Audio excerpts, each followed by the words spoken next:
A Master's Tale 1. A Plain Man's Guide to BDSM. BDSM. Let's deal with the definition first. Lots of initials and acronyms in this game, and it is a game. It's a very important game for some people, vital for a smaller group of people, and of mild interest, and also a certain degree of hilarity for other people. It takes up a section of mankind. I mean all types, male and female. But this is male to male BDSM.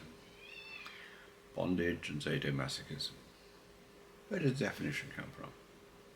It comes from our old friend, Sigmund Freud. Sigmund put it together in 1905 in an essay on psychoanalysis, in which he used the word sado and masochism, and he put them together. The bondage part would probably appear in some of his other work, but this is where S&M comes from. And where did he get it from? Freud was a great pioneer, of course, but he didn't invent anything. He discovered things, or persuaded us that he did. Sado comes from the Marquis de Sade in the late 18th century. He was a libertine and a writer on sexual matters, some of which is distinctly violent and some of it is very pornographic. The Marquis spent a lot of his time in jail and narrowly escaped the guillotine. But more about him later. And where did the masochism come from? It comes from another aristocrat, this time an Austrian one, Leopold von Sacher-Masoch. And Leopold wrote a famous novel in 1870 called Venus in Furs, where he explores a masochistic relationship between a man and a woman and the psychological implications of it. Both he and Sade were political radicals at the time, although von Sacher-Masoch was an imperial official.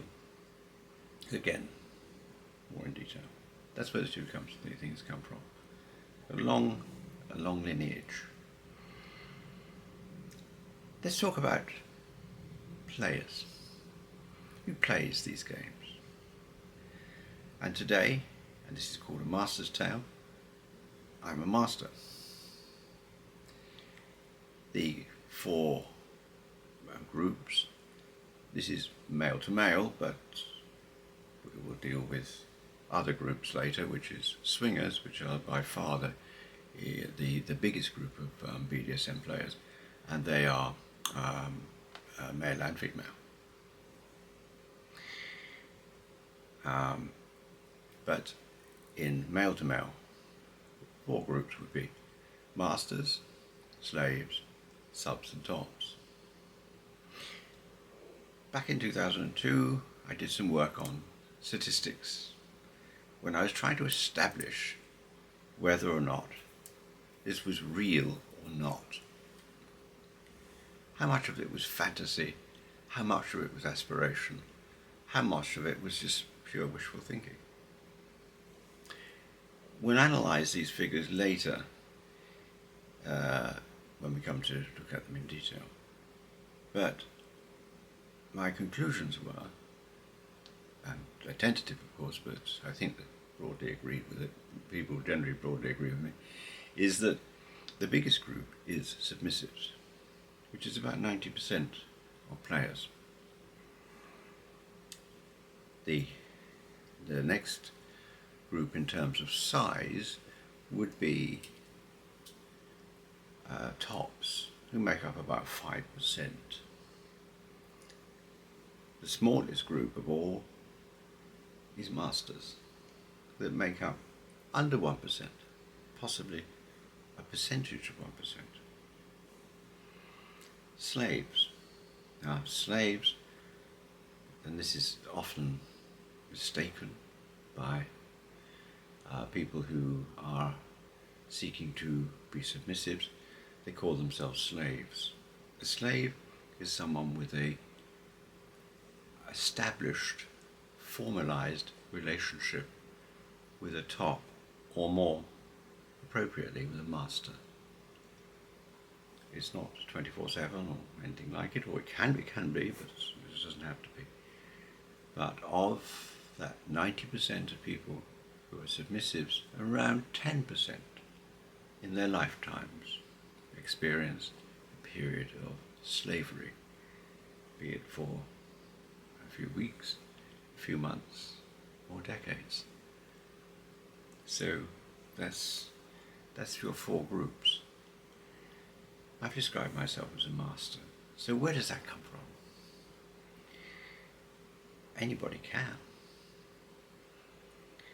If you call yourself Lord in the UK, you have a peerage. If you're a doctor, you have a medical certificate. If you have a train driver, you're certainly qualified. Well, I hope you are. To call yourself master, no certification is required. There are no examinations. So it could be assumed.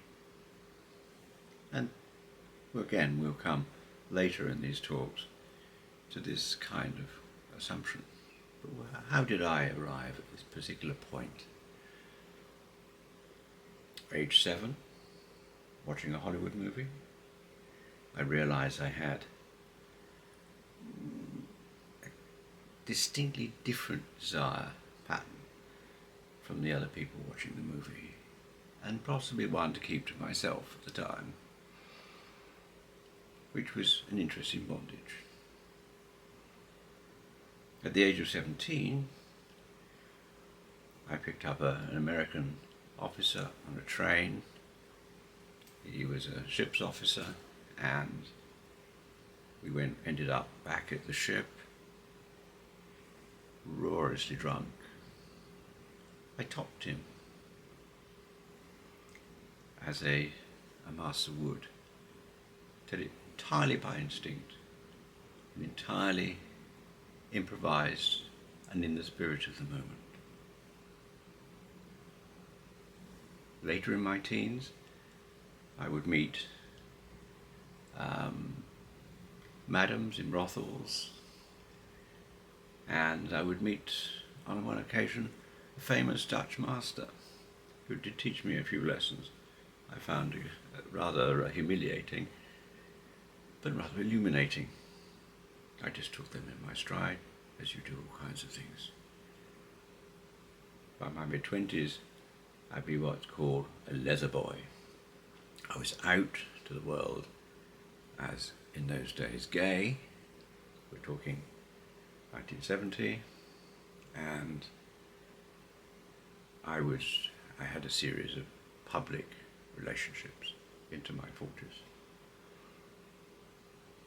In 1999, after my entire life had collapsed, and I'd gone from being a multi-millionaire on paper to being a complete pauper, and even losing my liberty, I decided to give the BDSM lifestyle a try to see if my topping instincts